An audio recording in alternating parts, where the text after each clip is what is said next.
The accused man, Kabuo Miyamoto, sat proudly upright with a rigid grace, his palms placed softly on the defendant's table, the posture of a man who has detached himself, insofar as this is possible, at his own trial. Some in the gallery would later say that his stillness suggested a disdain for the proceedings. Others felt certain it veiled a fear of the verdict that was to come. Whichever it was, Kabuo showed nothing, not even a flicker of the eyes.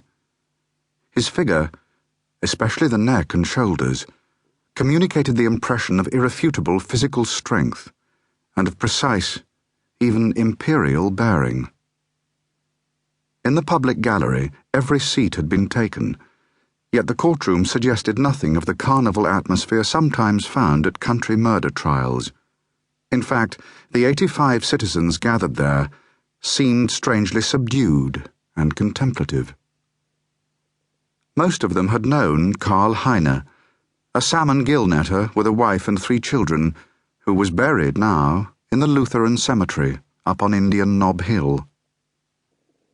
This courtroom, Judge Llewellyn Fielding's, down at the end of a damp, draughty hallway on the 3rd floor of the Island County Courthouse, was run down and small as courtrooms go.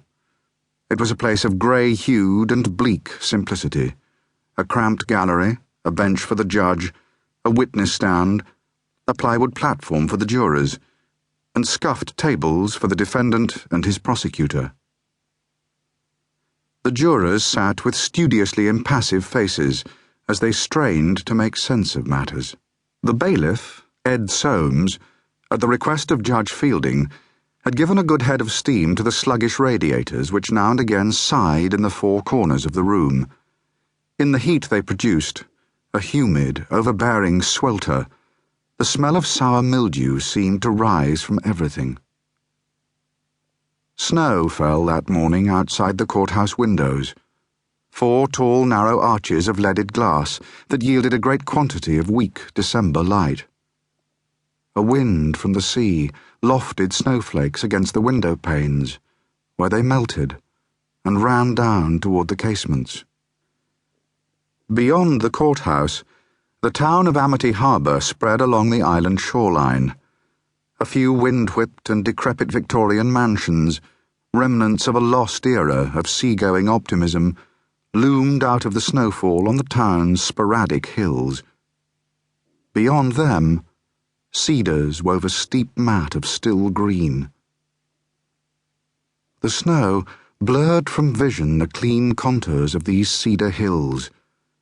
The sea wind drove snowflakes steadily inland, hurling them against the fragrant trees, and the snow began to settle on the highest branches with a gentle implacability. The accused man, with one segment of his consciousness, watched the falling snow outside the windows. He had been exiled in the county jail for 77 days, the last part of September, all of October, and all of November, the first week of December, in jail. There was no window anywhere in his basement cell, no portal through which the autumn light could come to him. He had missed autumn, he realized now. It had passed already, evaporated.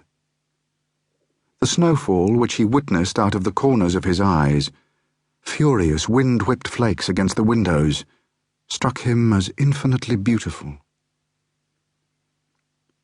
San Piedro was an island of 5,000 damp souls, which was named by lost Spaniards who moored offshore in the year 1603.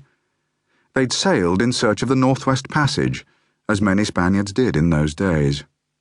Settlers arrived, mostly wayward souls and eccentrics who had meandered off the Oregon Trail. A few rooting pigs were slaughtered in 1845 by Canadian Englishmen up in arms about the border, but San Piedro Island generally lay clear of violence after that. Amity Harbour, the island's only town, provided deep